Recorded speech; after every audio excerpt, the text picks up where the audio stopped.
And I must say, what a great turnout there's been tonight. There's obviously a lot of interest in this issue. Now, my name is Lopert. I'm one of the Tauranga monthly film nights team. And a quick bit of housekeeping first. If you have a cell phone, please could you turn it off or into silent mode. And the toilets are straight through the back door on the right side. The lights are automatic. They just switch on as soon as you walk in. Now, just adjust this. Tonight, we're screening a remarkable documentary called 5 Broken Cameras, which runs for 1 hour and 40 minutes. Now, we chose this Academy Award-nominated film for several reasons. Firstly, its co-director, Ian Burnett, came to New Zealand about 3 months ago, it was in February, and he toured around New Zealand, appearing at screenings of this film to speak with audiences, and that was arranged by Kia ora Gaza and its chairperson, Roger Fowler. There's Roger over there. Roger's our speaker tonight. Unfortunately, try as we did, we just couldn't get Emad to visit Tauranga. He was on a tight schedule, couldn't fit us into his busy tour. And secondly, the other reason we chose this film is that this issue is ongoing. And while we hear a lot about the Israel-Palestine issue at times, the media quickly grow tired of the issue and it drops off their radar. However, there's no let-up for Palestinians for whom the situation remains dire. And thirdly, 12 days ago was the anniversary of the day in 1948 that Israelis called their Independence Day, and Palestinians called the Al-Nakba, the Arabic word for the catastrophe, and I'll mention a little bit more about that shortly. And last, but certainly not least, this is simply an outstanding film. Now, I'll just do a quick outline of what's planned for the evening. Firstly, I'll just say my usual 4 to 5 minute intro, and then we're going to screen the film, and then after the film, I'm going to introduce Jane Lyle from Trade Aid as our first speaker.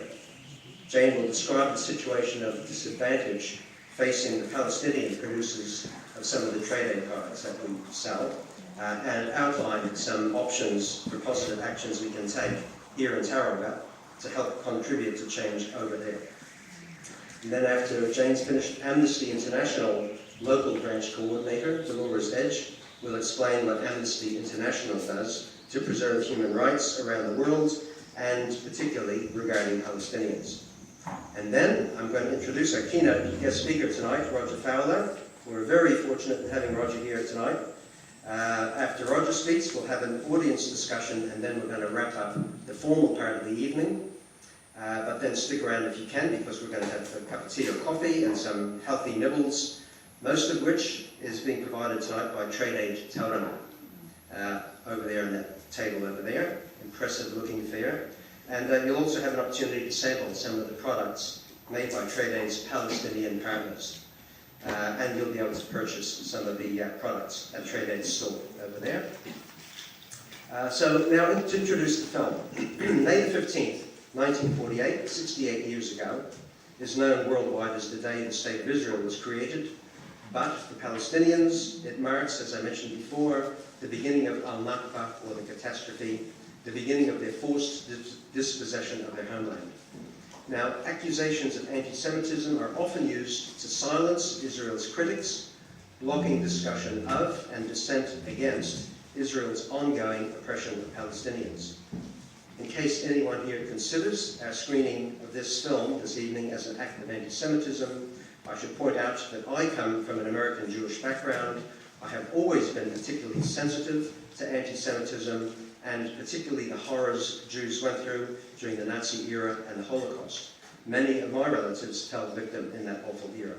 That was true anti-Semitism on a horrific scale. I loathe and condemn anti-Semitism, but I stress how important it is not to confuse anti-Semitism with speaking out against Israel's long-standing systematic abuse and dehumanization of Palestinians under their occupation. So you can passionately oppose anti-Semitism on the one hand, and passionately oppose the occupation of Palestine on the other. There's no dilemma, there's no either or here. Opposition to both come from the same thing, a belief in justice and a revulsion for all forms of oppression, disenfranchisement and prejudice. From that date in May 1948, when Israel declared independence, Jews forcibly seized Palestinian land, and about 80% of Palestinians became refugees, fleeing to the West Bank, Gaza, and surrounding countries. The other 20% stayed behind, living under Israeli military rule. Now, we're not talking about small, insignificant numbers here either. Today, there are about 12 million Palestinians worldwide, and there's about 5 million Palestinians currently living under occupation or siege in the West Bank and Gaza. And since that day in 1948, Palestinians have continued to have their land seized, their homes bulldozed, their lives and their livelihoods destroyed, their infrastructure crushed, and to be treated as second-class citizens, or worse. The mainstream media have kept us, the public, in the dark for too long about the true plight of Palestinians. They have given the pro-Israeli narrative much too much airtime for far too long. Israelis can no longer claim to be the victims of persecution or repression as they once were.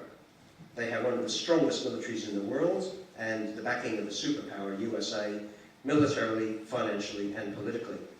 However, as people wake up to what is really happening over there, Israel is increasingly becoming isolated and condemned by the international community as an international pariah.